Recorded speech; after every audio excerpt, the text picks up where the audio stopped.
সুপ্রিয় শিক্ষার্থী, কৃষি বিশ্ববিদ্যালয় কলেজ কর্তৃক আয়োজিত অনলাইন ক্লাস ও সলভ প্রোগ্রামে আজকে হিসাব বিজ্ঞান ক্লাসে আমি তোমাদের সবাইকে স্বাগতম জানাচ্ছি।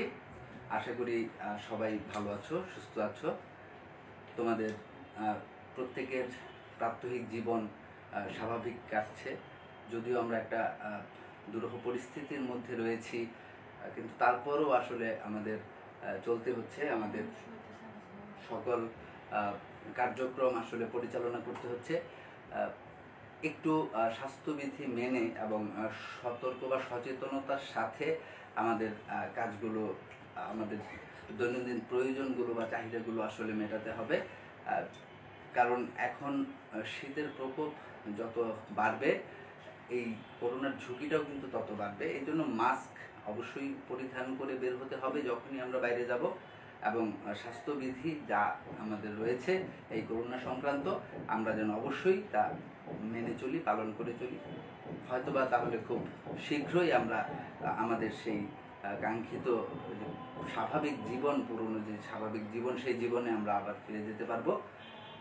তো এভাবেই আসলে কখনো প্রতিবন্ধকতা, আবার কখনো একটু স্বাভাবিক প্রতিবন্ধকতা, স্বাভাবিকতা, এই দুটো মিলেই আসলে আমাদের জীবন। আমাদের সবসময় ভালোটা শুধুমাত্র আমাদের প্রতিকূলে, আমাদের অনুকূলে আমরা শুধুমাত্র নিশ্চিত করে আসলে এগুলো ভাবতে পারি না বা বলতে পারি না। সব কিছুই থাকবে, তার মধ্যে থেকেই আসলে আমাদের জীবন ধারণ করতে হবে, আমরা সেটাই করব। এখন আমরা তোমাদেরকে গত ক্লাস পর্যন্ত, যেহেতু শিক্ষাবর্ষ প্রথম, তোমরা নতুন, আমরা একেবারে বেসিক আলোচনাগুলো করেছিলাম। হিসাব বিজ্ঞানের পরিচিতি প্রথম যে অধ্যায়টি, সে অধ্যায়টি নিয়ে আমি তোমাদের সাথে অনেক আলোচনা করেছি, এবং ওই অধ্যায়টি আলোচনা করতে গিয়ে আমরা ওই অধ্যায়ের সাথে সম্পৃক্ত এবং সংশ্লিষ্ট আবার দ্বিতীয় অধ্যায়ের ক্ষেত্রেও আমাদের ব্যাপক কাজে আসবে এরকম কিছু আলোচনাও আমরা আমাদের বিগত ক্লাসে করেছি। মূলত প্রথম অধ্যায়ের যে আলোচনাগুলো, সেগুলো হিসাব বিজ্ঞানের সৃষ্টি, জন্ম, বা হিসাব বিজ্ঞানের যে তোমার পরিবর্তন, কালের বিবর্তনে যে বর্তমান রূপ হিসাব বিজ্ঞানের, সেই প্রেক্ষাপটগুলো সম্পর্কে, ইতিহাসগুলো সম্পর্কে ধারণা দেয়া। ওইখানে আসলে তোমার থিওরিটিক্যাল বিষয়টাই বেশি, হিসাব বিজ্ঞানের বৈশিষ্ট্য, গুরুত্ব, এই ব্যাপারগুলো। তো তার মধ্যে আমরা যেটি করেছি যে আমাদের হিসাবের অন্যতম যে উপাদানটি হিসাব সমীকরণ, সেই হিসাব সমীকরণটি সম্পর্কে আমরা জেনেছি, এবং সেই জানাটি একটু বিস্তারিতই ছিল। যে সমীকরণটিকে আমরা পুঙ্খানুপুঙ্খভাবে জেনেছি, এবং সেটিকে আমরা খুব চমৎকারভাবে বিশ্লেষণ করে আমরা সেটি থেকে একটি মেথড বা পদ্ধতি আমরা জেনে নিয়েছি, যাতে করে আমরা হিসাব বিজ্ঞানের দুতরফা দাখিলা পদ্ধতির নীতি অনুযায়ী যে প্রাথমিক দাখিলা, যেটিকে জাবেদা বলে থাকি, সেই প্রাথমিক দাখিলাটি আমরা খুব সহজেই দিতে পারবো। অর্থাৎ জাবেদা করার ক্ষেত্রে আমাদের যে নিয়মটি অনুসরণ করতে হবে, সেই নিয়মটি আমরা সেই হিসাব সমীকরণ থেকেই বের করে নিয়েছি, এবং খুবই সহজে একটা লাইনের মাধ্যমে, শুধুমাত্র জাস্ট বাম পাশে 3টি শব্দ, ডান পাশে 3টি শব্দ। আশা করি তোমাদের মনে আছে, আমি তারপরেও একবার লিখে দিচ্ছি সেটি। যে আমরা জানি আমাদের যে হিসাব সমীকরণ A = L + OE। তো এই OE যেটি ছিল, OE বা মালিকানা সত্ত্ব, ওনার সিকিউরিটি, এই ওনার সিকিউরিটি কয়েকটি উপাদানের সমন্বয়ে গঠিত। তা হলো C + R - E - D, এই 4টি উপাদান। তো আমরা বলেছিলাম যে আমরা এটিকে এভাবেও লিখতে পারি চাইলে, যে A = L + OE না লিখে আমরা ওই 4টি উপাদান এখানে লিখে দিতে পারি, C + R - E - D। তখন এখানে যে মোট 6টি উপাদান আমরা সমীকরণটি বিশ্লেষণ করে পেয়ে গেলাম, এই 6টি উপাদানই আসলে সমস্ত হিসাব বিজ্ঞানের মূল অংশ বা সারাংশ, যেটিকে আমরা বলি সেটি। অর্থাৎ তুমি হিসাব বিজ্ঞানের যতগুলো কাজ করবে, হিসাব বিজ্ঞানের যা কিছু তুমি করবে, তা কিন্তু এর মধ্যেই কেন্দ্রীভূত। এইটুকুর মধ্যেই আবর্তিত, অর্থাৎ প্রত্যেকটি অধ্যায়ে আমরা শুধুমাত্র এই 6টি উপাদানই পাবো এবং এই 6টি উপাদান নিয়ে আমাদের কাজ করতে হবে। আরও যে মজার ব্যাপার বা আমাদের জন্য যেটি চরম আশ্বস্ত করে আমাদেরকে আশ্বাস দেয় যে এই 6টি উপাদানের মধ্যে যে সমস্ত হিসাব বিজ্ঞানটা নিহিত, এই 6টি উপাদানের ক্ষেত্রে আমরা যেই নিয়মটি বা রুলসটি অনুসরণ করব, অর্থাৎ এই 6টি উপাদান বৃদ্ধি পেলে ডেবিট হবে না ক্রেডিট হবে, এই যে বিষয়টি আমরা স্থির করব বা নির্ধারণ করব বা নির্ধারিত আছে যেটি আমরা জানব, এটি কিন্তু অধ্যায় কেন্দ্রিক পরিবর্তন হয়ে যাবে না। অর্থাৎ তোমার সম্পদ বৃদ্ধি পেলে ডেবিট হবে, হ্রাস পেলে ক্রেডিট হবে। এটি প্রথম অধ্যায়ের ক্ষেত্রেও যা, দ্বিতীয় অধ্যায়ের ক্ষেত্রেও তা, প্রত্যেকটি অধ্যায়ের ক্ষেত্রেই তা। অর্থাৎ এটা ইউনিফর্ম একটা ব্যাপার যে এই সূত্রটি, এই 6টি উপাদানের বৃদ্ধি এবং হ্রাসটা, এটাই শুধুমাত্র আমাদের মুখস্থ করার বা জানার বিষয়। এই জিনিসটুকু, এই সামান্য অংশটুকু যদি আমরা খুব ভালোভাবে আয়ত্ত করে ফেলতে পারি, তাহলে আমাদের কি হবে যে আমরা খুব সহজেই জাবেদা করে ফেলতে পারবো। এবং শুধু জাবেদা নয়, এই উপাদানগুলোকে আয়ত্ত করে ফেলতে পারলে প্রত্যেকটি অধ্যায় করতে গেলে আমাদের জন্য তা ব্যাপক সহায়ক ভূমিকা রাখবে। তাহলে দেখো, আমরা এখানে যে 6টি উপাদানের কথা বলছি, আমাদের ফর্মুলা অনুযায়ী এখানে দ্বিতীয় লাইনে দেখো a = l + c + r - c - d, আমরা বলেছিলাম যে এক পাশে একটা মাত্র উপাদান আর এক পাশে 5টি উপাদান। তাহলে এটাকে আমরা ভারসাম্যহীনতার কথা বলেছিলাম যে একজন এক পাশে, বাকি 5জন হচ্ছে অন্য পাশে। তাহলে এখানে আমাদের একটা ভারসাম্য নিয়ে আসতে হবে। তো আমরা এভাবে নিয়ে এসেছিলাম ভারসাম্যটা, যে -e-টাকে আমরা এই পাশে নিয়ে এসে +e করেছিলাম, -d-টাকে আমরা এই পাশে নিয়ে এসে +d করেছিলাম। ওই পাশে রয়ে গেল l + c + r। এই যে 3টি উপাদান, এখানে 3টি উপাদান, এই 6টি উপাদান। এখন এই যে আমরা এখানে একটা শ্রেণীবিন্যাস করলাম, এই শ্রেণীবিন্যাস করাতে কি হলো দেখো, আমরা ওই পাশ থেকে যে 2টি উপাদান এখানে নিয়ে এলাম, আনার পর যে এখানে 3টি উপাদানের একটি সেট তৈরি হলো, আবার ওই পাশেও 3টি উপাদানের একটি সেট তৈরি হলো, এরা সমজাতীয়। অর্থাৎ এদের আচরণগুলো বা বৈশিষ্ট্যগুলো সেম, এক। এখানে আমাদের এ মানে হচ্ছে অ্যাসেট বা সম্পদ। তাহলে এ অ্যাসেট বা সম্পদ যদি বৃদ্ধি পায় তাহলে ডেবিট হয়, আমরা জানি। যেমন আমি যদি এখানে লিখি যে এই পাশটা বৃদ্ধি পেলে ডেবিট, তাহলে বৃদ্ধি পেলে যদি ডেবিট হয়, তাহলে হ্রাস পেলে এটা স্বয়ংক্রিয়ভাবে ক্রেডিট হবে। তাহলে আমরা এখানে লিখলাম হ্রাস পেলে ক্রেডিট। আবার লক্ষ্য করে দেখো, বাম পাশের যে উপাদান, এই যে এই 3টি উপাদান, এই 3টি উপাদান যদি বৃদ্ধি পেলে ডেবিট আর হ্রাস পেলে ক্রেডিট হয়, তাহলে ডান পাশের যে উপাদানগুলো স্বভাবতই তা বিপরীত আচরণ করবে। অর্থাৎ এই ক্ষেত্রে আমরা এই 3টি উপাদান হ্রাস পেলে তাকে ডেবিট করব এবং বৃদ্ধি পেলে ক্রেডিট করব, বৃদ্ধি পেলে করব ক্রেডিট।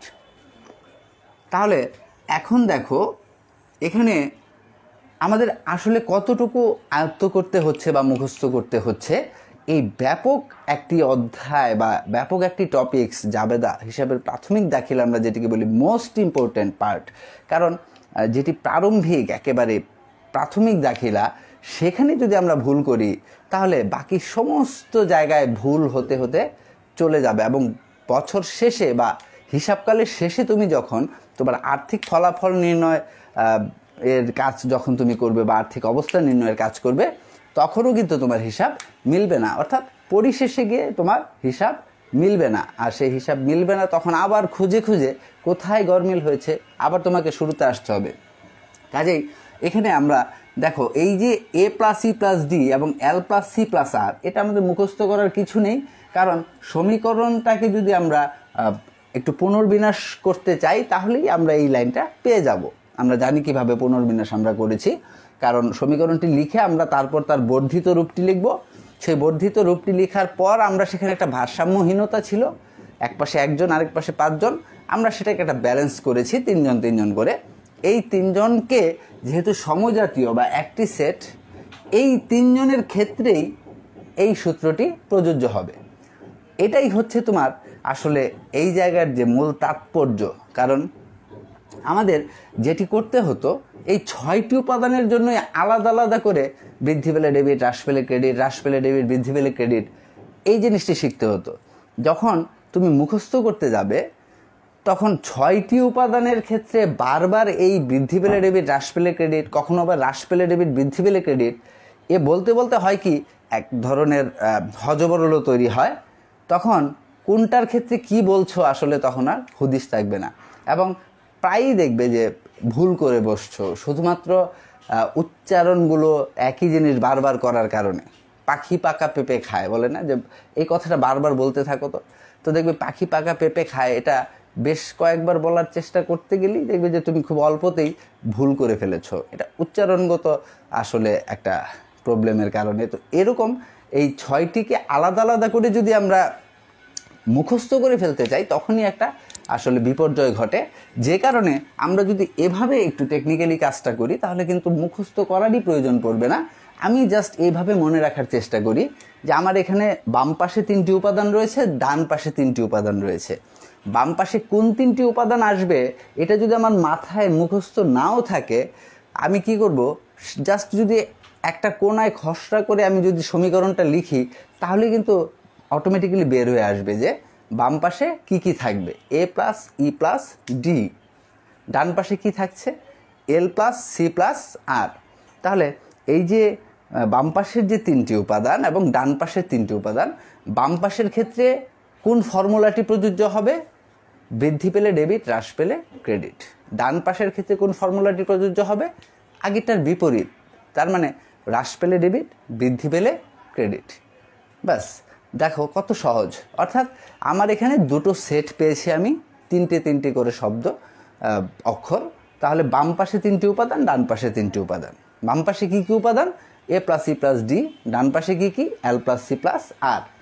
তাহলে বাম পাশের ক্ষেত্রে কোন সূত্রটি প্রযোজ্য হবে, এইভাবে যখন আমি বলবো তখন সুবিধা হবে কি, যে বাম পাশের ক্ষেত্রে কোন সূত্র প্রযোজ্য হবে, তখন সূত্র একটাই মনে রাখলে তোমার চলছে, যে বাম পাশের ক্ষেত্রে বৃদ্ধি পেলে ডেবিট, হ্রাস পেলে ক্রেডিট। তাহলে এর ক্ষেত্রে সূত্রটা কি, বৃদ্ধি পেলে ডেবিট, হ্রাস পেলে ক্রেডিট। ই এর ক্ষেত্রেও ফর্মুলাটা কি, বৃদ্ধি পেলে ডেবিট, হ্রাস পেলে ক্রেডিট। ডি এর ক্ষেত্রেও ফর্মুলাটা কি, বৃদ্ধি পেলে ডেবিট, হ্রাস পেলে ক্রেডিট। তাহলে এবার এই যে একটা সেট শেষ করলাম, বিপরীত সেটে আমরা কি করব, তার বিপরীত ফর্মুলাটি প্রয়োগ করব।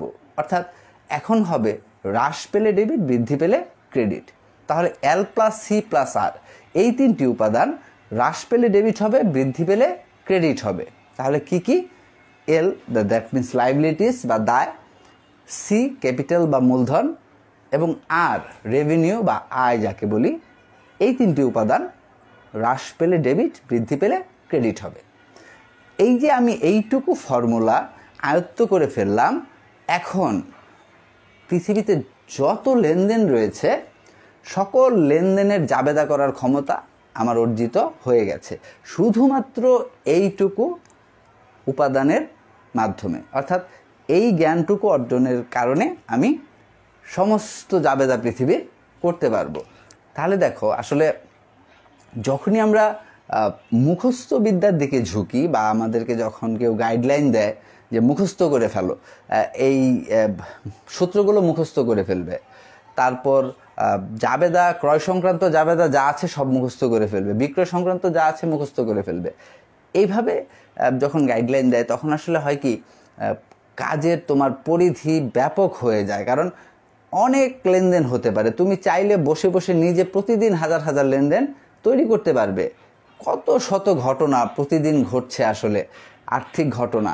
তাহলে এই হাজার হাজার লেনদেনই তাহলে তোমাকে মুখস্থই করতে হবে যদি তুমি সেই পথেই হাঁটো।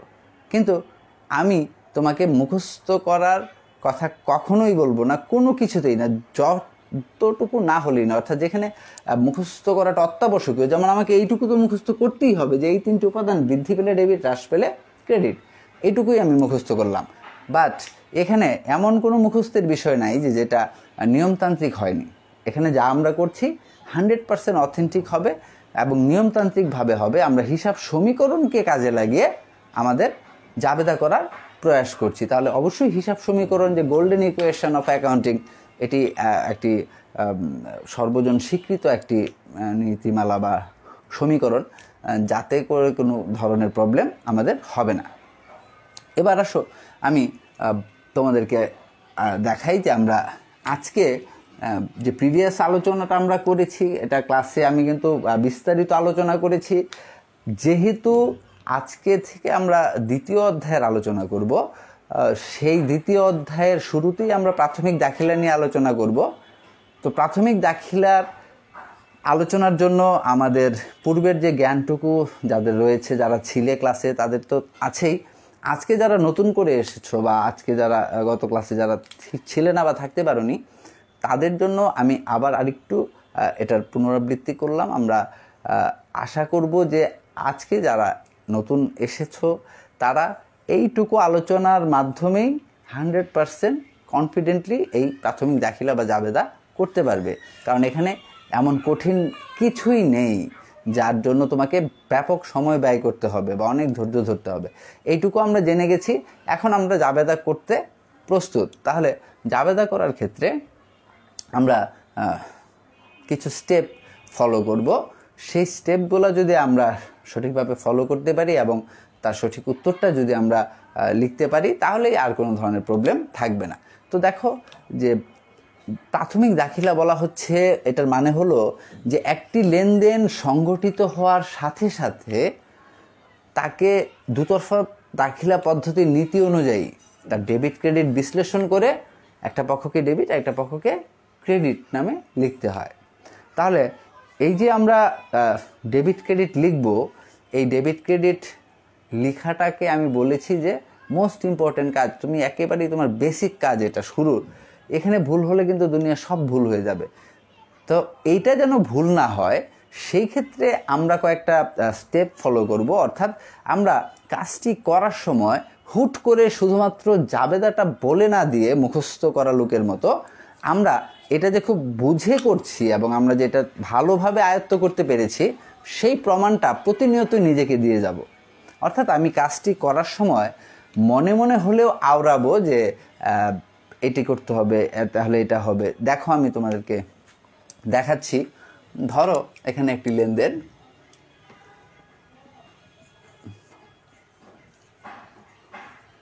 যে জনাব এক্স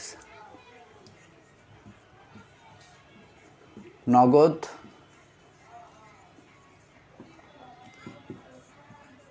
50,000 টাকা নিয়ে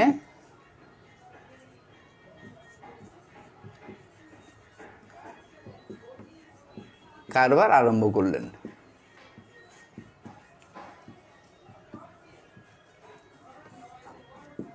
জনাব এক্স নগদ 50,000 টাকা নিয়ে কারবার আরম্ভ করলেন। তাহলে এখানে আমরা সবসময় যেটি করব, প্রথমে ঘটনাটি, যে ঘটনাটি দেয়া থাকবে সেটি মনোযোগ দিয়ে পড়ব। আমি প্রথমেই লেনদেন শব্দটি ব্যবহার করলাম না, যে লেনদেনটি দেয়া থাকবে সেটি মনোযোগ দিয়ে পড়ব, এই কথাটি বলিনি। কারণ অনেক ক্ষেত্রেই দেখা যায় প্রশ্নকর্তা তোমাকে কনফিউজড করার জন্য এই ধরনের কিছু প্রশ্ন করে, যার উত্তর হবে যে এটি লেনদেন নয়। অর্থাৎ ঘটনা দিবে, সেই ঘটনা যদি আর্থিক হয়ে থাকে তাহলে অবশ্যই সেটি লেনদেন হবে। লেনদেন হলে তো আমাকে কাজ করতেই হবে।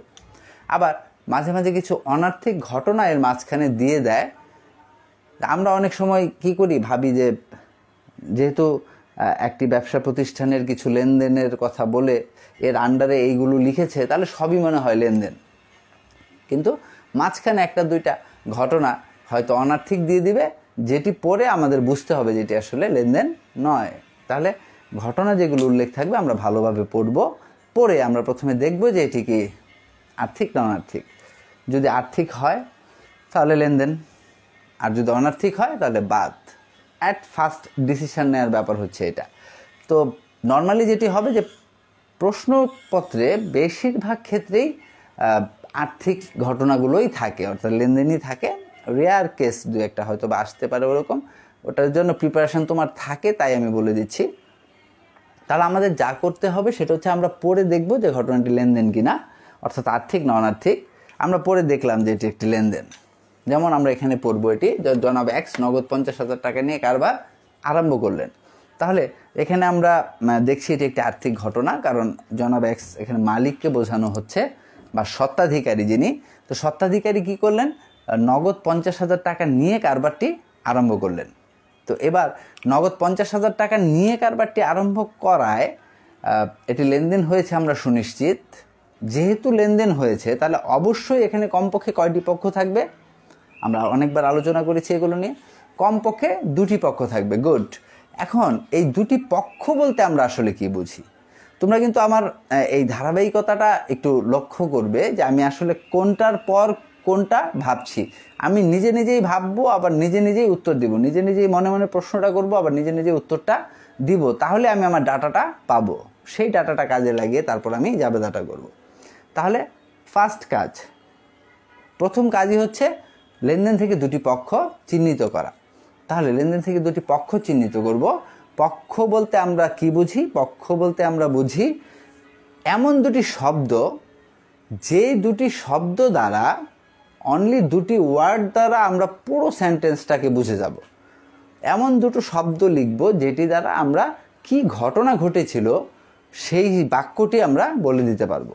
এটাকে বলা হয় আসলে পক্ষ। পক্ষ বলতে এখানে কোনো মানুষ বা অন্য কিছুকে বোঝাচ্ছে না। আসলে পক্ষ মানেই বুঝবে যে এমন দুটি পক্ষ, অর্থাৎ এমন দুটি শব্দ নির্বাচন করতে হবে ওই ঘটনা থেকে, ঘটনা সংশ্লিষ্ট, যাতে করে সংক্ষেপে আসলে আমি হিসাবটাও লিখতে পারি এবং কি ঘটনা ঘটেছিল তাও যেন সুস্পষ্টভাবে বোঝা যায়। আমি যদি আম কিনে কাঁঠাল লিখে রাখি তাহলে কি সেটা কখনোই বোঝা যাবে যে অ্যাকচুয়ালি কি কিনেছি? বোঝা যাবে না, কারণ দুটো পুরোই ভিন্নার্থক বা ভিন্ন। তাহলে সেই ক্ষেত্রে আমাদের ঘটনাটি যা ঘটবে তার সাথে সংশ্লিষ্ট এবং সম্পৃক্ত হতে হবে, পরে বুঝতে হবে যে অ্যাকচুয়ালি কোন শব্দ দুটি পক্ষ হবার যোগ্য হবে। তাহলে এখানে দেখো নগদ 50,000 টাকা নিয়ে কারবার আরম্ভ করেছেন। তোমাকে আরেকটি কথা ফাঁকে বলে রাখি, একটু সুবিধা হবে তোমার, যেটি হচ্ছে যখন একটি লেনদেন দেয়া থাকবে এই দুটি পক্ষ চিহ্নিত করা কিন্তু সত্যিকার অর্থে খুবই সিম্পল বা সহজ একটি কাজ। কখন আরও বেশি সহজ হয়ে গেছে জানো? যখনই আমি তোমাকে পক্ষ বলতে কি বোঝায় বা আমি পক্ষ বলতে কি মিন করছি, কোনটা খুঁজতে হবে আমাকে, সেই ধারণাটা দিলাম। তুমি এবার ভেবে দেখো, আমি বলেছি খুব সুন্দর করে যে পক্ষ মানে হচ্ছে এমন দুটি শব্দ, যেই দুটি শব্দ দ্বারা পুরো বাক্যটিকে বোঝা যাবে। যেমন ধরো আমি যদি তোমাকে বলি যে আমি তোমাকে দুটো শব্দ দিব, তা দিয়ে তুমি একটি বাক্য রচনা করবে। বলে আমি তোমাকে বললাম নগদ আর মূলধন, এই দুটি শব্দ। এবার এ দিয়ে তুমি বলো, এই দুটো শব্দ আমি তোমাকে দিয়েছি, এখন তুমি এই দুটো শব্দের উপর ভিত্তি করে বলো যে অ্যাকচুয়ালি কি ঘটনা ঘটেছিল। তখন কি তুমি বলবে যে হানিফ সাহেব রিকশায় চড়ে বেড়াতে গিয়েছেন? বলবে না। কেন বলবে না? কারণ ওই নগদান এবং মূলধন এই দুটোর কোনো শব্দটাই কিন্তু তোমার এই বাক্যের মধ্যে আসেনি। তার মানে অবশ্যই বাক্যটি এমন হতে হবে যা কিনা, যার মূল মানে অর্থটাই হচ্ছে যে ওই সামারিটাই হচ্ছে এই দুটি শব্দ, অর্থাৎ নগদ এবং মূলধন। তাহলে এখানে আমরা এই বিষয়টাকে বা এই ঘটনাটাকে যদি বিশ্লেষণ করি তাহলে দেখি আমরা এটি একটি লেনদেন। লেনদেনের মধ্যে সবচেয়ে সহজে আইডেন্টিফাই করার মতো কিন্তু একটি উপাদান থাকে মিনিমাম, সেটা হলো দেখবে প্রায় বেশিরভাগ লেনদেন কি হয়, হয় নগদে নয়তো বা ব্যাংকের মাধ্যমে সম্পাদিত হয়। তাহলে নগদে বা ব্যাংকের মাধ্যমে যদি সম্পাদিত হয়ে থাকে প্রায় সব লেনদেন, বেশিরভাগ লেনদেন, তাহলে বেশিরভাগ ক্ষেত্রেই কিন্তু তুমি এই দুটো উপাদান নিশ্চিতভাবেই পাচ্ছ, যা কিনা খুব স্পষ্ট বোঝায়। অর্থাৎ এই পক্ষটা আইডেন্টিফাই করা কোনো বিষয় না, পড়লেই বোঝা যায় যেখানে নগদ টাকা গেছে অথবা এসেছে, বা ব্যাংকে টাকা গেছে অথবা ব্যাংক থেকে এসেছে। এটা কিন্তু খুব সহজেই বোঝা যায়। যেটি সহজে বোঝা যায় বা যেটি তোমার জন্য সুবিধাজনক অবশ্যই তুমি সেই পক্ষটিকে আগে আইডেন্টিফাই করবে। তো আইডেন্টিফাই করার মানে কি, ওটার নিচে জাস্ট একটা মার্ক করে রাখবে, একটু টিক দিয়ে রাখলে যে এটা একটা পক্ষ হবে, এটা একটা পক্ষ হবে। তাহলে দেখো এই ঘটনাটাকে আমরা বিশ্লেষণ করলে সবচেয়ে সহজে বোঝা যাচ্ছে এখানে একটি পক্ষ, সেটি কি, সেটা হচ্ছে এই নগদ। অর্থাৎ এখানে নগদান একটি পক্ষ। কারণ নগদ কখন পক্ষ হবে? অবশ্যই যখন ওই প্রতিষ্ঠানে নগদ টাকার লেনদেন সংঘটিত হবে, অর্থাৎ নগদ টাকা হয় যাবে নয়তোবা আসবে। তাহলে এখানে নগদ একটি পক্ষ। এই যাবে বা আসবে তার জন্য ডেবিট হবে না ক্রেডিট হবে সেটা হয়তো আমরা পরে আসব। দেখো আমি কিভাবে যাবেদা করছি, তোমরা এই প্রসিডিউরটা যদি মেনটেন করো, তোমাদের যদি ভালো লাগে, যদি মনে করো যে এভাবে করলে আমার অ্যাকচুয়ালি জিনিসটা শেখা হবে, বোঝা হবে, তাহলে অবশ্যই এভাবে শিখবে। এখানে একটা প্রবলেম হয় আমি দেখেছি, ধরো অনেক স্টুডেন্টই তোমরা এসেছো বিজনেস স্টাডিজ থেকে, আবার অনেকে সায়েন্স থেকে বা আর্টস থেকে এসেছে। তো বিজনেস স্টাডিজ থেকে যারা এসেছে তাদের তো কিছু হলেও পড়া আছে, তাই না? এগুলো আগেও ছিল, 9-10-এর বইতেও জাবেদা থাকে, খতিয়ান থাকে। তো তারা যে আগে শিখেছে, এটা আমি আমার বাস্তব অভিজ্ঞতা থেকে বলছি, ম্যাটার অফ সোরো আসলে, যে যখন দেখি ইন্টারমিডিয়েট লেভেলে বা এইচএসসি লেভেলে যখন একটা স্টুডেন্ট আসে, সে যদি আগে বিজনেস স্টাডিজে থেকেও থাকে, আমরা ক্লাস শুরু করার সময় বা তাদেরকে যখন আমরা পড়াই তখন আমরা দেখি যে বিষয়টি, সেটি হচ্ছে যে তার বেসিকটা একেবারেই থাকে না। বেশিরভাগ স্টুডেন্ট মুখস্থ বিদ্যায় অভ্যস্ত, মুখস্থ করে যতটুকু অর্জন করতে পেরেছে খুব কষ্ট করে, সেইটুকু সম্বল করেই তারা এই চড়াই উতরাই পেরিয়ে এই পর্যন্ত এসেছে। তো এখনও তাদের মধ্যে সেই টেন্ডেন্সিটাই থেকে গেছে যে তারা আবারও কী করবে, মুখস্থই করবে। কারণ তারা জানে হয়তোবা যে এটার নিয়মে এটা মুখস্থই করতে হয়, এখানে বোঝার আসলে কোনো সুযোগ নেই। তখন আসলে আমরা কিছুটা মর্মাহত হই, আমরা কিছুটা আসলে বিমর্ষ হই, যে কারণ এই যে 9-10 ক্লাস 2 বছর একটি বই পড়লো, তা অ্যাকচুয়ালি সেখান থেকে সে কিন্তু কিছুই শিখতে পারলো না।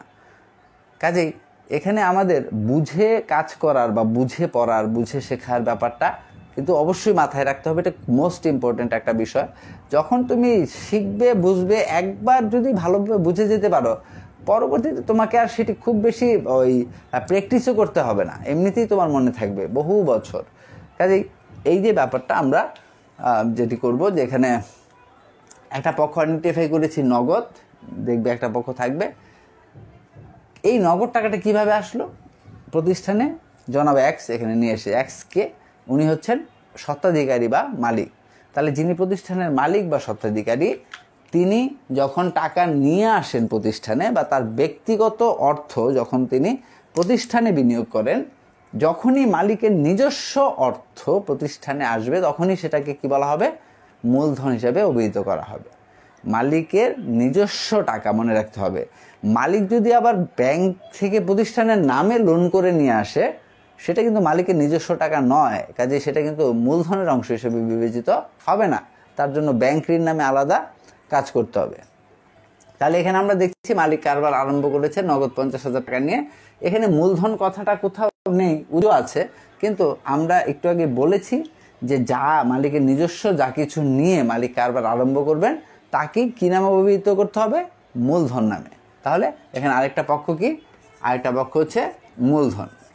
তাহলে আমি দুটি পক্ষ পেয়ে গেলাম। কি ভাবছো যে এতক্ষণ সময় লাগবে একটি মানে লেনদেন থেকে দুটি পক্ষ চিহ্নিত করতেই? ওটা তো আমার দোষে লেগেছে, আমি একটু বেশি করে তোমাদেরকে বোঝাচ্ছি বা বেশি করে বলছি বারবার। এই জন্য বলা আসলে যে একবার শিখলেই যেন হয় সারা জীবনের খোরাক, এই ব্যাপারটা মাথায় রাখতে হবে। এই জন্যই বারবার বলা যে একবার কেউ মিস করে গেলেও বা না শুনলেও দ্বিতীয়বার বললেই যেন সেটি আয়ত্তে চলে আসে। তাহলে আমরা দেখো ফার্স্ট কাজটা কি করলাম, ঘটনাটি লেনদেন কিনা সেটি দেখলাম। তারপর আমরা দেখলাম এই ঘটনায় যদি লেনদেন হয়ে থাকে এটি, তাহলে অবশ্যই কমপক্ষে দুটি পক্ষ আছে। সেই দুটি পক্ষ আমরা কি করলাম? আইডেন্টিফাই করলাম। এই যে দুটি পক্ষ আইডেন্টিফাই করলাম, এই দুটি পক্ষ আইডেন্টিফাই করার পর আমাদের নেক্সট কাজ হচ্ছে এই পক্ষ দুটি হিসাবের কোন উপাদান। প্রিয় শিক্ষার্থী, আমি আবারও একটু তোমাদেরকে এখানে লিখে দিচ্ছি সংক্ষেপে বোঝার সুবিধার্থে, যেমন আমরা ফার্স্ট কাজটা কি করলাম, যে ওইটা কি কেবলই ঘটনা না লেনদেন, এই ব্যাপারটা আমাদের প্রথম দেখতে হবে। প্রথম কাজ হচ্ছে বা ফার্স্ট স্টেপ হচ্ছে যে লেনদেনটি দেওয়া থাকবে সেই লেনদেনটি পড়ে বুঝতে হবে যে এটি কি আর্থিক ঘটনা না অনার্থিক। যদি আর্থিক ঘটনা হয় তাহলে লেনদেন হিসেবে বিবেচিত হবে এবং অবশ্যই সেটির কাজ করতে হবে। আর অনার্থিক ঘটনা হলে আমরা তখনই সেটিকে বাদ দিয়ে দিতে পারবো, অর্থাৎ এটার কোনো কাজ করতে হবে না।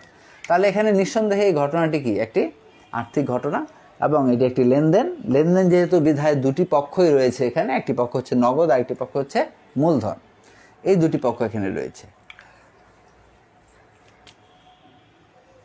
এবার নেক্সট কাজ হচ্ছে, তাহলে দ্বিতীয় কাজ আমরা কি বললাম, যে দুটি পক্ষ চিহ্নিত, ঘটনাটি লেনদেন কিনা সেটি দেখতে হবে। তারপর আমরা যেটি করব 2 নম্বর, দুটি পক্ষ চিহ্নিত, দুটি পক্ষ চিহ্নিত।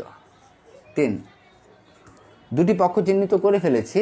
3 হচ্ছে এই দুটি পক্ষ যে পক্ষদ্বয়, পক্ষদ্বয় মানে হচ্ছে পক্ষগুলো, পক্ষদ্বয় সমীকরণের কোন উপাদান, পক্ষদ্বয় সমীকরণের কোন উপাদান, দ্যাট মিন্স এই কথাটা মানে কি, পক্ষদ্বয় এই যে দুটি পক্ষ এটা হিসাব সমীকরণের কোন উপাদান। তার হিসাব সমীকরণের উপাদান অ্যাকচুয়ালি কয়টি, সমস্ত বই জুড়ে সমস্ত উপাদানগুলোকে যদি আমি সামারাইজ করি তাহলে জাস্ট এই 6টি উপাদানই কিন্তু আসবে, এর মধ্যেই সমস্ত কিছু থাকবে নিহিত। তাহলে আমরা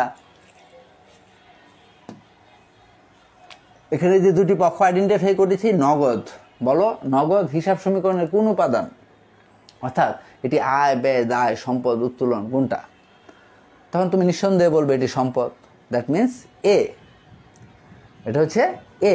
তাহলে আমরা এখানে লিখতে পারি নগদ এ। পরীক্ষার হলে কিন্তু পরীক্ষার খাতায় এভাবে লিখতে হবে না, এটা তোমাদের বোঝার সুবিধাতে আমি লিখছি যে এটি হিসাব সমীকরণের কোন উপাদান। মূলধন কি কোন উপাদান, মূলধন হচ্ছে সি, বুঝতে পেরেছ? তাহলে আমরা কি করলাম, ফার্স্ট কাজ করলাম যে ঘটনাটি লেনদেন কিনা দেখলাম, দেখার পর সেকেন্ডলি আমরা যেটা করলাম যে দুটি পক্ষ চিহ্নিত করলাম সেখান থেকে।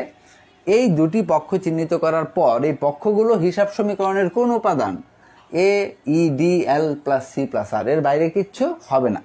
তাহলে আমরা দেখলাম যে এখানে এটি সি উপাদান। এবার নেক্সট হচ্ছে এই দুটো উপাদান যখন থাকবে তখন তুমি ধারাবাহিকভাবে কাজ করতে পারো। আমরা যদি ক্রোনোলজিক্যালি হিসাব ধরি এখানে বা বলি, তাহলে আমরা প্রথম উপাদান কোনটি, এ, তাহলে আমি প্রথমটি নিয়ে কাজ শুরু করবো। আগে এটিকেই ধরে দেখব, বিশ্লেষণ করে এটি কি ডেবিট হবে নাকি ক্রেডিট হবে, তারপর আমরা সেকেন্ডটা নিয়ে কাজ করব। তাহলে প্রথমে এটাকে ধরেই যে এটি ডেবিট হবে না ক্রেডিট হবে। সেক্ষেত্রে করণীয় কি, প্রথম এখানে 3টি আমি ধাপের কথা বলেছি, এই প্রক্রিয়ায় আসতে হবে, তাহলে বুঝবে 100% এবং বুঝাতেও পারবে অন্যকে। 1, ঘটনাটি লেনদেন কিনা। 2, দুটি পক্ষ থাকলে সেটি চিহ্নিত করতে হবে। 3 হচ্ছে পক্ষগুলো হিসাব সমীকরণের কোন উপাদান তাও আইডেন্টিফাই করতে হবে। তাহলে পক্ষ এই নগদটা হচ্ছে এ বা অ্যাসেট, মূলধনটা হচ্ছে সি। এখন দেখো এ ধরে কাজ করলাম, মানে এর এই দুইটাই তো, তাহলে নগদান হিসাব কি হবে, ডেবিট না ক্রেডিট, মূলধন হিসাব কি হবে, ডেবিট না ক্রেডিট, এটাই তো জানার ব্যাপার, লেখার ব্যাপার। তাহলে আমরা প্রথমটাতেই ধরে কাজ করি। প্রথমটা কি, নগদান। তাহলে নগদান জাবেদা করবো, নগদানকে ডেবিট লিখবো না ক্রেডিট লিখবো, কি বলো? সহজ ব্যাপারই তো, তাই না? একটা লিখলেই তো হয়। নগদান লিখে আমি লিখে দিলাম ডেবিট, তুমি লিখে দিলে ক্রেডিট, কেউ লিখলো ডেবিট ক্রেডিট দুইটাই, হবে না? না, হবে না। এই জন্য হবে না কারণ হিসাব বিজ্ঞান অবশ্যই তার নিজস্ব কিছু নীতিমালা, নীতি, আদর্শ এগুলো মেনটেন করে চলে, যা কিনা খুবই সেন্সিটিভ। এমন সেন্সিটিভ যে হিসাব বিজ্ঞানের যে নীতিমালাগুলো মিলে একটা চ্যাপ্টার রয়েছে আমাদের। এই অনেকগুলো নীতিমালা, অনেকগুলো ব্যাপার, ছোট ছোট ক্ষুদ্র ক্ষুদ্র অনেকগুলো ব্যাপার, এমনই ক্ষুদ্র যে এগুলি আসলে সুনির্দিষ্ট করে খাতায় লিখে দেওয়ার বা নেয়ার মতো অবস্থা নেই। এবং এটার নিয়মই হচ্ছে তাই যে তুমি আলোচনা শুনবে বা টিচারের লেকচার শুনবে, ওই লেকচার শোনার সময় তোমার ওগুলো শুনে শুনেই তুমি অভ্যস্ত হয়ে যাবে বা শিখে যাবে। তাহলে আমাদের এখানে এভাবেই কাজ করতে হবে, যেখানে আমি এ উপাদান নিয়ে যদি বলি যে কাজ করব, তাহলে এ উপাদান নিয়ে কাজ করলে এটা হিসাব সমীকরণের কোন পাশের উপাদান, বাম পাশে না ডান পাশে। দ্যাট মিনস আমি এখন সূত্রে বা ফর্মুলায় এটাকে ইমপ্লিমেন্ট করব, প্রয়োগ করব।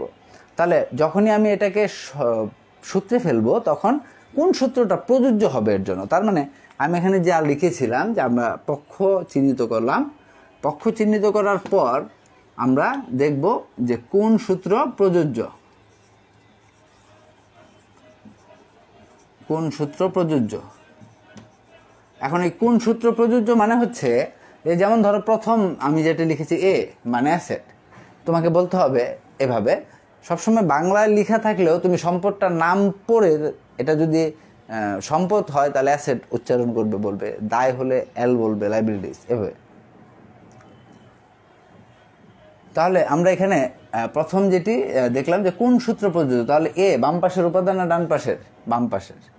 বাম পাশের উপাদানের ক্ষেত্রে কোন সূত্র প্রযোজ্য আমরা একটু আগে আয়ত্ত করেছি যে বাম পাশের উপাদানের ক্ষেত্রে সূত্র প্রযোজ্য হচ্ছে বৃদ্ধি পেলে ডেবিট, হ্রাস পেলে ক্রেডিট। তাহলে ডান পাশের ক্ষেত্রে কোনটি প্রযোজ্য? উল্টোটা, হ্রাস পেলে ডেবিট, বৃদ্ধি পেলে ক্রেডিট। তাহলে দেখো এই যে কোন সূত্র প্রযোজ্য আমরা পেয়ে যাচ্ছি যে এ এটার কাজ যখন করব তখন আমরা দেখলাম যে এটা বাম পাশের উপাদান, তাহলে এর ক্ষেত্রে সূত্র প্রযোজ্য হচ্ছে বৃদ্ধি পেলে ডেবিট হবে, হ্রাস পেলে ক্রেডিট হবে। অর্থাৎ এই পক্ষটা বা হিসাবটা, এটা লেনদেনটি পড়ে তোমাকে বুঝতে হবে যে এটা কি বৃদ্ধি পেয়েছে না হ্রাস পেয়েছে। ফর্মুলা যেহেতু জেনে গেছো, বৃদ্ধি পেলে ডেবিট হবে, হ্রাস পেলে ক্রেডিট হবে। তাহলে দেখো এখানে আমরা দেখি যে ঘটনাটি কি ঘটেছে। জনাব এক্স নগদ এত টাকা নিয়ে কারবার আরম্ভ করলেন। এবার বলো এই ঘটনাটির ফলে এই যে অ্যাসেটটি আমরা যে চিহ্নিত করেছি নগদ টাকা এ, এটি কি বৃদ্ধি পেয়েছে না হ্রাস পেয়েছে? কিভাবে বুঝবো আমরা? ঘটনাটি পড়ে নগদ এত টাকা নিয়ে কারবার আরম্ভ করলেন, তাহলে আমি বললাম যে এটি বৃদ্ধি পেয়েছে। আবার আরেকজন পিছন থেকে বলল না না হ্রাস পেয়েছে। কোনটা সঠিক আসলে? জি, দুটোই সঠিক। এটাও হয় না, এটাও হবে। কিভাবে হবে? দুটো সঠিক কোন সেন্সে দেখো, প্রতিষ্ঠানের পয়েন্ট অফ ভিউ থেকে যদি চিন্তা করো, বা তুমি যখন কাজ করবে, যখনই তুমি অঙ্ক করবে কোনো, তখন তোমার বলতে হবে বা ভাবতে হবে যে তুমি কে? তুমি হচ্ছে উক্ত প্রতিষ্ঠানের একজন অ্যাকাউন্ট্যান্ট বা হিসাবরক্ষক। তাহলে তুমি উক্ত প্রতিষ্ঠানের হিসাবরক্ষক যদি হয়ে থাকো, তাহলে তোমার পয়েন্ট অফ ভিউটা থাকবে প্রাতিষ্ঠানিক, প্রতিষ্ঠানের পয়েন্ট অফ ভিউ থেকে চিন্তা করবে। অর্থাৎ প্রতিষ্ঠান কি পাচ্ছে কি যাচ্ছে, যদি প্রতিষ্ঠানের ভেতরে আসে তাহলে পাবে, প্রতিষ্ঠান পেল, বাইরে গেলে দিবে, এরকম হবে। তাহলে এখানে আমরা দেখছি নগদ টাকা প্রতিষ্ঠানে এলো, কিন্তু মালিকের দিক থেকে যদি চিন্তা করো তাহলে তার কিন্তু গেল। এই যে একটা কনফিউশন এখানে কিন্তু তৈরি হয় অনেকের ক্ষেত্রেই, বিশেষ করে যারা অন্য গ্রুপ থেকে এসেছো, সায়েন্স থেকে বা মানবিক থেকে যারা এসেছো, তাদের ক্ষেত্রে এই প্রবলেমটা হয় যে আসলে ঠিকঠাক মতো ধরতেই মানে বুঝতেই সময় লেগে যায় যে আসলে এটা কি বাড়লো না কমলো, মানে বৃদ্ধি পেলো না হ্রাস পেলো। ওটা একজন ভাববে যে তো মালিক দিয়েছে তাহলে চলে গেছে, হ্রাস পেয়েছে তাহলে। কিন্তু অ্যাকচুয়ালি আমি যে কথাটা বলে দিলাম তোমাকে, মনে রাখবে যে হু আর ইউ, তুমি কে? তুমি যখনই অঙ্ক করছো, কাজ করছো, তুমি হচ্ছ ওই প্রতিষ্ঠানের একজন হিসাব রক্ষক। তাহলে তোমার একটা স্ট্যান্ডার্ড, একটা কমন ফরম্যাটে তোমার একটা মানে অবস্থান তৈরি হলো যে তুমি সবসময় ভাববে প্রতিষ্ঠান, তুমি হচ্ছে প্রতিষ্ঠানের অ্যাকাউন্টেন্ট। তাহলে তোমার পয়েন্ট অফ ভিউটা হবে প্রতিষ্ঠানের, প্রতিষ্ঠানের এলো না গেল এই জিনিসটা তোমার সবসময় খেয়াল রাখতে হবে। তাহলে মালিক দিয়েছে, তাহলে মালিক দিয়েছে মালিকের হিসাবে এখানে আমরা করব না, আমরা দেখব প্রতিষ্ঠানে কি হয়েছে, প্রতিষ্ঠানে নগদ টাকা এসেছে, তার মানে এখানে সম্পদ বৃদ্ধি পেয়েছে। তাহলে বৃদ্ধি পেলে কি হয়? ডেবিট। তাহলে আমরা লিখব নগদান হিসাব ডেবিট। তাহলে আমরা লিখলাম নগদান হিসাব ডেবিট। তারপর দেখো এটি শেষ। দ্বিতীয় অংশে কি আমরা আইডেন্টিফাই করে রেখেছি যে এটা সি উপাদান। এবার বলো সি কি বাম পাশের উপাদান না ডান পাশের? সি হচ্ছে ডান পাশের উপাদান। তাহলে ডান পাশের উপাদানের ক্ষেত্রে কোন সূত্র প্রযোজ্য হবে? সূত্র প্রযোজ্য হবে হ্রাস পেলে ডেবিট, বৃদ্ধি পেলে ক্রেডিট। তাহলে হ্রাস পেলে ডেবিট, বৃদ্ধি পেলে ক্রেডিট। এবার পরে দেখতে হবে যে হ্রাস পেয়েছে না বৃদ্ধি পেয়েছে। কি হ্রাস পেয়েছে বৃদ্ধি পেয়েছে? নগদ টাকা না, যখন যেই পক্ষ নিয়ে তুমি চিন্তা করবে তখন সেইটার মধ্যেই থাকতে হবে, সেই গবেষণাই করতে হবে। আমরা এখন কাকে নিয়ে কাজ করছি? সি উপাদানকে নিয়ে। তাহলে সি উপাদানটা বৃদ্ধি পেয়েছে না হ্রাস পেয়েছে? তাহলে যখন মূলধন আসে, প্রতিষ্ঠানে যখন নগদ টাকা আসে এবং সেটি যখন মালিক দেয়, তখনই আমরা বলেছি সেটিকে মূলধন নামে অভিহিত করি। তাহলে এখানে মূলধনটা কি বৃদ্ধি পেয়েছে না হ্রাস পেয়েছে? এটা অনেক সময় অনেকে ঠিকঠাক বুঝতে পারে না, বলে নগদটাই তো মূলধন। মানে হ্যাঁ, নগদটাই মূলধন। নগদ টাকাটা প্রত্যেকটা হিসাবের কি বলা হয়েছে, লেনদেনের দুটি পক্ষ থাকবে কমপক্ষে। একটি পক্ষকে ডেবিট লিখবে, আরেকটাকে ক্রেডিট, সমপরিমাণ টাকায়। তাহলে দুটো পক্ষ তোমাকে এখান থেকে চিহ্নিত করতে হবে। তাহলে দুটো পক্ষ চিহ্নিত করলে কি সুবিধা হয় জানো? আসলে কেন দুটো পক্ষ চিহ্নিত করা হচ্ছে এখানে? দুটো পক্ষ চিহ্নিত করলে কি ঘটনা ঘটেছে সেটি যেমন জানা যায়, পাশাপাশি ঘটনাটির উৎসটা কি সেটাও নিশ্চিত হওয়া যায়।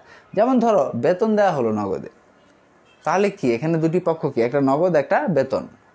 এখন তুমি একটা পক্ষ যদি বলো যে নগদ, তাহলে কি নগদ জানলাম একটা পক্ষ। নগদ কি? নগদ তো আসতেও পারে যেতেও পারে, কিন্তু কোথায় গেল, কোথা থেকে আসলো, এই সঠিক উত্তরটা তো জানা হলো না। তখন আমি যদি বলি আরেকটা পক্ষ হচ্ছে বেতন, তখন তুমি স্পষ্ট বুঝে যাবে যেখানে নগদে বেতন প্রদান করা হয়েছে। তার মানে কি সোর্সটা যেটা বা খাতটা যেটা সেটা কিন্তু জানা যায়। তাহলে এখানে নগদ জানলাম, নগদটা কে দিয়েছে? মালিক, এই জন্য এর নাম হয়েছে মূলধন। তাহলে মূলধনটা হচ্ছে ওই টাকাটা, যেমন ধরো একটা 500 টাকার নোট আমার পকেটে আছে, ওই 500 টাকার নোটটা আবার আরেকজন আমার ফ্রেন্ড ধরো জামিল তার পকেটে আছে, আরও 500 টাকা আরেকজনের পকেটে ধরো জামান তার পকেটে আছে।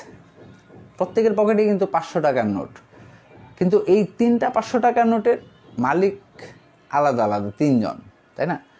তাহলে আমার কাছে যেই 500 টাকার নোট রয়েছে তার মালিককে আমি, আবার তার কাছে যেটি রয়েছে 500 টাকার নোট তার মালিককে সে।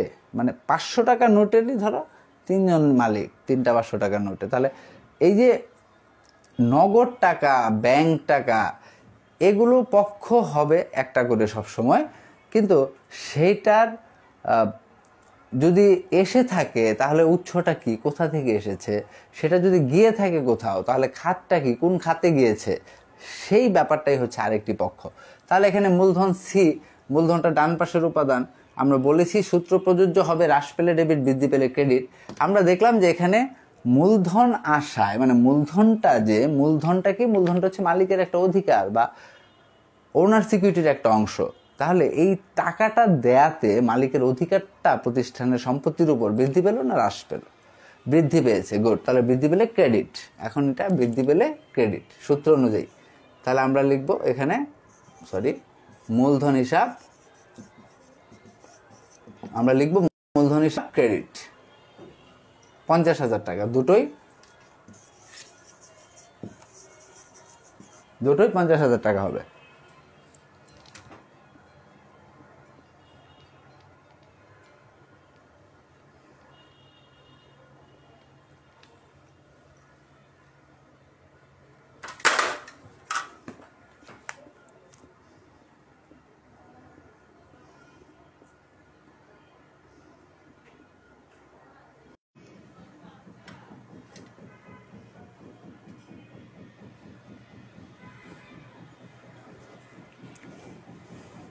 তাহলে দেখো প্রিয় শিক্ষার্থী, আমরা এখানে যেটি বলছিলাম যে নগদান হিসাব ডেবিট হয়েছে, এখানে মূলধন হিসাব ক্রেডিট, উভয়টি 50,000 টাকায়। কারণ বলা হয়ে থাকে যে সমপরিমাণ টাকায় ডেবিট এবং ক্রেডিট লিপিবদ্ধ করতে হবে। এবার দেখো আমি বলেছিলাম যে কমিশন প্রদান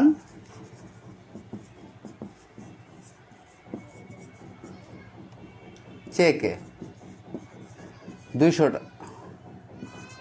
টাকা। তাহলে কমিশন প্রদান চেকে 200 টাকা। এখানে তোমার কি করব, ফার্স্ট কাজ আমরা কয়েকটা স্টেপের কথা বলেছি। দেখো এই স্টেপগুলো কিন্তু মুখস্থ করতে হয় না। যখন আমরা একটা কাজ ঠান্ডা মাথায় আস্তে ধীরে চিন্তা ভাবনা করে এসেছি, তখন ওই ধাপগুলো আমাদের অটোমেটিক্যালি কিন্তু মাথায় সেট হয়ে যাবে। যেমন আমরা বলেছিলাম প্রথম কাজটি হচ্ছে লেনদেন, ঘটনাটি লেনদেন কিনা সেটি দেখলাম।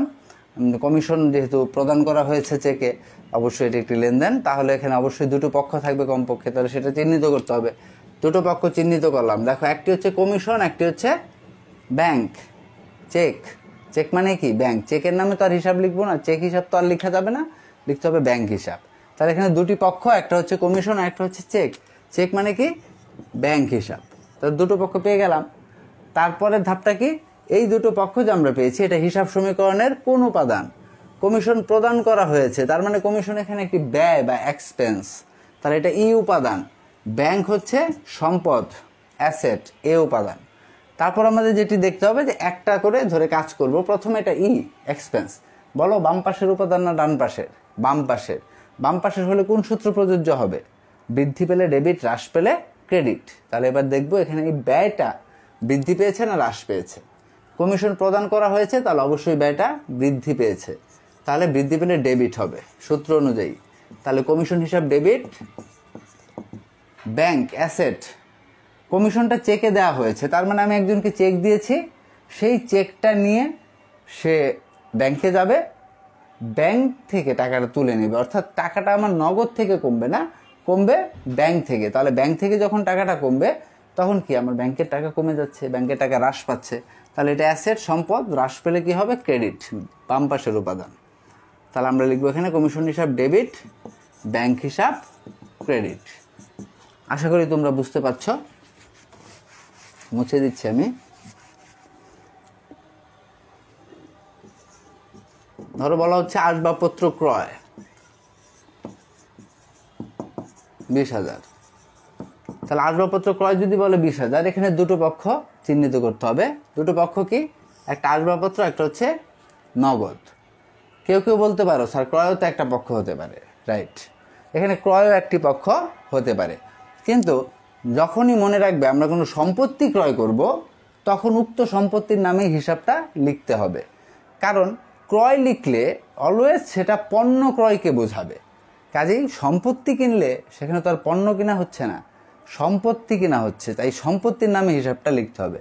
এ কারণে এখানে একটা পক্ষ হচ্ছে আসবাবপত্র, একটা নগদ, দুটোই এ উপাদান। যেহেতু দুটোই উপাদান মানে দুটোই অ্যাসেট, তাহলে কি হবে? একটা অ্যাসেট বাড়বে, একটা কমবে নিঃসন্দেহে, কারণ একটা ডেবিট হতে হবে, একটা ক্রেডিট হতে হবে। তাহলে বাড়লো কোনটা? আসবাবপত্র। তাহলে আসবাবপত্র ডেবিট, আসবাবপত্র হিসাব ডেবিট, নগদ কমেছে, নগদান হিসাব ক্রেডিট। প্রিয় শিক্ষার্থী, আশা করি বুঝতে পেরেছ। এই পদ্ধতিটি কাজে লাগিয়ে আমরা যত পৃথিবীতে লেনদেন রয়েছে সেই সমস্ত লেনদেনের জাবেদা করতে পারবো। বলো এখানে অ্যাকচুয়ালি আমাকে কি অনেক কিছু মুখস্থ করে বসে থাকতে হচ্ছে না। এবং এই যে জাবেদা করার যে তুমি দক্ষতা বা ক্ষমতা অর্জন করলে, সেটার জন্য কি তোমাকে 2-3 মাস সময় দিতে হয়েছে?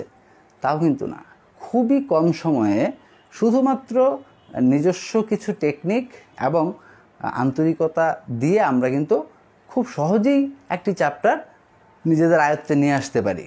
কাজেই সবসময় যেই কথাটি বলি, আজকে আবারও সেটি বলছি, কোনো ভয় নয়, ভীতি নেই, কোনো ভীতি রাখবে না। এগুলো খুবই সহজ তখনই যখন তুমি সেটিকে মনে করবে সহজ, আদারওয়াইজ তোমার কাছে সেটি দুর্বোধ্যই থেকে যাবে। এই জন্য কোনো কিছুকেই জটিল মনে করার প্রয়োজন নেই। আমি আছি তোমাদের সাথে, যতটা সম্ভব সহজ করে তোমাদের কাছে উপস্থাপন করা যায় আমি সেটিই করব। আজকে আমি এখানে 3-4টি উদাহরণই তোমাদেরকে দিলাম, বাকিটা তোমরা ইমপ্লিমেন্ট করবে নিজেদের মতো করে। কমপক্ষে 20টা করে জাবেদা তোমরা প্র্যাকটিস করবে বাসায়। তারপর নেক্সট ক্লাসে আমরা আবার ওইটার পরবর্তী পর্যায়গুলো নিয়ে আলোচনা করব, বা কিছু ক্রিটিক্যাল জার্নাল বা শব্দ যদি থাকে সেগুলো নিয়ে তোমাদেরকে আমি পরবর্তী ক্লাসে বলবো। একটা ব্যাপার হচ্ছে, আমি প্রথম দিকে ক্লাসে বলেছিলাম যে আমাদের ফার্স্ট চ্যাপ্টার শেষ হলে পরে আমরা এই ফার্স্ট চ্যাপ্টারের কিছু কুইজ ছিল ক্লাস চলাকালীন সময়, সেই কুইজের উপর আমরা কিছু স্টুডেন্টের নাম, যারা সঠিক উত্তর দিয়েছিল তাদের নাম ঘোষণা করব। তো আমি এটাকে একটু মডিফাই করেছি যে নেক্সট ক্লাসে আমরা ওই স্টুডেন্টদের নাম সহ ক্লাস চলাকালীন সময়ে আমরা 2-1টা কোয়েশ্চেন করব, সেটার উত্তর আমরা নিয়ে তারপর এর পরের ক্লাসে আমরা একটা পুরস্কারেরও ব্যবস্থা করব, যা কিন্তু তোমরা ঘরে বসেই হয়তোবা পেয়ে যেতে পারো। তো সেই জন্য সবাই ক্লাসে উপস্থিত থাকবে আন্তরিকতার সাথে এবং অ্যাক্টিভ থাকবে, কারণ এমনিতেই প্রবলেম অনেক। আসলে আমরা অনলাইনে ক্লাস করছি, 100% ইফেক্টিভ না করতে পারলেও যতটা সম্ভব সেটাকে ইফেক্টিভ করতে হবে, সেটা নিজেদের স্বার্থেই। আজকে আর খুব বেশি আলোচনা করব না, এখানেই আমরা শেষ করব। আশা করি সবাই ভালো থাকবে, সুস্থ থাকবে এবং বাসায় অবশ্যই প্রতিদিনই পড়াশোনার রেগুলারিটিটা মেনটেন করবে। কিছুটা সময় অবশ্যই দিতে হবে প্রতিদিন, বিশেষ করে হিসাব বিজ্ঞান। প্র্যাকটিস ম্যাক্সিমাম পারফেক্ট, এটা এই ম্যাথমেটিক্যাল সাবজেক্টগুলোর ক্ষেত্রে 100% প্রযোজ্য এই কথাটা। এখানে কোনো ধরনের গাফলতি করো না, যদি করো তাহলে কিন্তু এটা বোঝা হয়ে যাবে, আর যদি না করো তাহলে দেখবে কতটা সহজ। একদিনে একটা চ্যাপ্টার শেষ করা যায়, এরকম আরও কয়েকটা চ্যাপ্টার রয়েছে, আমরা শেষ করতে পারবো। তো কাজেই দুশ্চিন্তার কোনো কারণ নেই। দেখা হবে আবারও পরবর্তী ক্লাসে। সে পর্যন্ত সবাই ভালো থাকো, সুস্থ থাকো, সুন্দর থাকো। ধন্যবাদ সবাইকে।